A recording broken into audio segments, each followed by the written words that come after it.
Vietnamese billionaire Chong My Lan has been sentenced to death. Property tycoon to death over her role in a $12.5 billion financial fraud case considered the country's largest on record. Hello guys, myself Sparsh Arora and welcome to this video जहां हम बात करेंगे south east Asia के सबसे बड़े financial fraud की, जिसमें Vietnam के बिजनेस टाइकून यानी कि जो रियल एस्टेट में जिनका बहुत बड़ा नाम था ट्रुओंग मी लान, ये इनका भी नाम था इसमें शामिल। अब दोस्तों आखिर ये स्कैम था क्या और किस वजह से ऐसा हुआ, ये सब हम बात करेंगे। ट्रुओंग मी लान को 12.5 बिलियन डॉलर्स के स्कैम के लिए अरेस्ट कर लिया गया था, जिसकी वजह से उन्हें डेथ पेनल्टी हुई। लान जो थी दोस्तों वो वियतनाम की एक बहुत बड़ी बिजनेस टाइकून थी, जैसा कि आपने शायद नाम भी सुना होगा वीटीपी होल्डिंग्स का। वीटीपी होल्डिंग्स में लान एक चेयरपर्सन थी। वीटीपी होल्डिंग्स ने वियतनाम के अंदर बहुत बड़े बड़े बिल्डिंग्स, अपार्टमेंट्स, लग्जरी अपार्टमेंट्स दोस्तों, होटल्स, शॉपिंग मॉल्स, कई सारी चीज़ें बनाई हैं। और ये सारी की सारी buildings, apartment, hotel, shopping mall, ये सारी की सारी चीज़ें वियतनाम के प्राइम लोकेशंस में थी, जैसे कि डाउनटाउन हो गया, हो ची मिन सिटी हो गई, या फिर वियतनाम का कोई पॉश एरिया, फाइनेंशियल हब हो गया। इन सारी जगहों पे वीटीपी होल्डिंग्स ने जितने अपार्टमेंट्स बनाए, बिल्डिंग्स बनाई, ये सब के सब प्राइम लोकेशंस पे ही थे दोस्तों। तो अब आगे हम बात करेंगे कि आखिर में हमारी ट्रुओंग मी लान थी कौन। लान जो थी उनका जन्म 13 अक्टूबर 1956 में साइगॉन नामक जगह पे हुआ था। ये वियतनाम के साउथ में पड़ता है। लान एक फाउंडर थी जो कि एक रियल एस्टेट कंपनी थी वान थिन फट के नाम से। लान को अक्टूबर 2022 में अरेस्ट कर लिया गया। उनके ऊपर एलिगेशंस लगाई गई कि उन्होंने फेक लोन्स को सैंक्शन किया है बैंक से, जिसका नाम था Saigon commercial joint stock bank. इस बैंक के थ्रू उन्होंने 12.5 बिलियन डॉलर्स का स्कैम किया है और इस स्कैम में 2 दर्जन से ज़्यादा मिडिलमैन शामिल थे, जिसकी वजह से पूरे वियतनाम के अंदर एक बैंक रन देखने को मिला। तो दोस्तों हम बात करें कि आखिर लान ने अपने बिजनेस करियर की स्टार्ट कहाँ से की। लान असल में दोस्तों वियतनाम के हो ची मिन सिटी में एक हेयर एसेसरीज का बिजनेस करती थी। वहाँ से उन्होंने गवर्नमेंट कनेक्शंस का इस्तेमाल करके वियतनाम के अंदर अपनी खुद की कंपनी इस्टेब्लिश की, जिसका नाम वान थिन फट था। ये लग्जरी अपार्टमेंट्स, होटल्स और शॉपिंग मॉल्स बनाते थे वियतनाम के अंदर में, और कई सारी फाइनेंशियल सर्विसेज भी प्रोवाइड करते थे वियतनाम के लोगों को। तो दोस्तों 2012 से लेकर के 2022 तक लान जो थी वो वियतनाम के सबसे बड़े बैंक एसेट्स के हिसाब से अगर देखा जाए तो हो ची मिन सिटी का सबसे बड़ा बैंक और वियतनाम का सबसे बड़ा bank Saigon commercial stock bank था, और इसको लान कंट्रोल करती थी 2012 से लेकर के 2022 तक।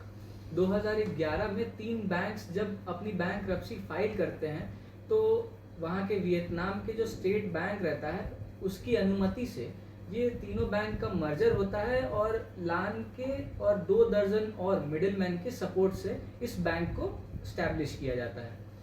और इस बैंक का जो 93% लोन था वो दोस्तों लान ने अपनी पर्सनल कंपनी में ही ले रखा था या फिर अपने एसोसिएटेड शेल कंपनीज के अंदर ले रखा था। लान को 6 अक्टूबर 2022 को अरेस्ट कर लिया गया था। उसने अपने bank Saigon joint commercial stock bank का इस्तेमाल किया था 916 फेक लोन एप्लीकेशंस को सैंक्शन करने के लिए 2018 और 2019 के बीच में। उसने टोटल जो स्कैम किया वो 12.5 बिलियन डॉलर्स का था। अगर हम उनकी करेंसी की बात करें तो 304 ट्रिलियन डोंग का ये स्कैम था दोस्तों। और इस स्कैम में उन्होंने अपने ही bank Saigon joint stock commercial bank का इस्तेमाल किया, जिसका 90% शेयर खुद लान ओन करती हैं। मार्च 2024 में हो ची मिन सिटी के पीपल्स कोर्ट में ये जब फैसला सुना दिया गया तो उसमें ये पता चलता है कि ये साउथ ईस्ट एशिया का सबसे बड़ा स्कैम था, जिसमें जो पुराना मलेशियन स्कैम था 1 MDB का, उसमें भी 4.1 यूरोस का ही स्कैम कहा गया था उसको, और ये 12.5 बिलियन डॉलर्स का स्कैम था उसके कंपैरिजन में। तो ये साउथ ईस्ट एशिया का सबसे बड़ा स्कैम था दोस्तों। 11 अप्रैल 2024 को लान को मौत की सज़ा सुना दी गई। उनकी जो भतीजी थे और उनके जो पतिदेव थे उनको 9 साल और 17 साल की सज़ा सुनाई गई। जैसा कि सभी स्कैम्स में होता है, एससीबी के 5 एम्प्लॉइज अभी भी मिसिंग है और उनकी खोज अभी भी जारी है। लान की शादी एरिक चू नैपकी नाम के बिजनेसमैन से हुई थी। ये हांगकांग में रियल एस्टेट बिजनेस ओन करते थे। लान की जो भतीजी थी ये उन्हीं की प्रॉपर्टी फर्म में सीईओ थी, जिस वजह से इन दोनों को भी सेंटेंस का सामना करना पड़ा। मैं बता दूं आप लोग को दोस्तों कि लान की जो फैमिली थी वो वियतनाम की रिचेस्ट फैमिलीज में से एक थी। यानी कि मतलब आप समझ सकते हो कि जो 12.5 बिलियन डॉलर्स का स्कैम हुआ था, वो स्कैम उन्होंने अपने चाइना के होम टाउन के कुछ प्रॉपर्टीज में भी मल्टीपल तरीके से इन्वेस्ट किया हुआ था इस पैसे को। 2022 के हिसाब से अगर हम लोग बात करें तो ये वियतनाम की टोटल 3% जीडीपी के जितना बड़ा स्कैम था ये। मार्च 2024 में लान की जो भतीजी थी उन्होंने ऑफिशियली इस बात को कंफर्म किया है कि वो अपनी आंटी के साथ में स्टार्टिंग से थी, यानी कि बचपन से थी। उन्होंने एससीबी बैंक से लोन लेने के लिए 52 शेल कंपनीज का इस्तेमाल किया जो कि उन्होंने खुद बनाई थी, और 4 रेगुलर कंपनीज जो उन्होंने खुद बनाई थी इस लोन को हासिल करने के लिए। इन सब चीज़ों को मद्देनज़र रखते हुए वियतनाम के जो पीपल्स कोर्ट था हो ची मिन सिटी के अंदर, उनको भी सज़ा सुनाई गई। तो दोस्तों इतना बड़ा जो स्कैम लान ने किया था, इस स्कैम के अंदर उन्होंने काफ़ी सारी चीज़ों का इस्तेमाल किया था। यहाँ तक कि उनके जो बैंक वाले थे वो लास्ट तक ये बात बोल रहे थे कि हमारे पास कई लोगों को देने के लिए बहुत सारे पैसे हैं, बहुत सारे पैसे हैं।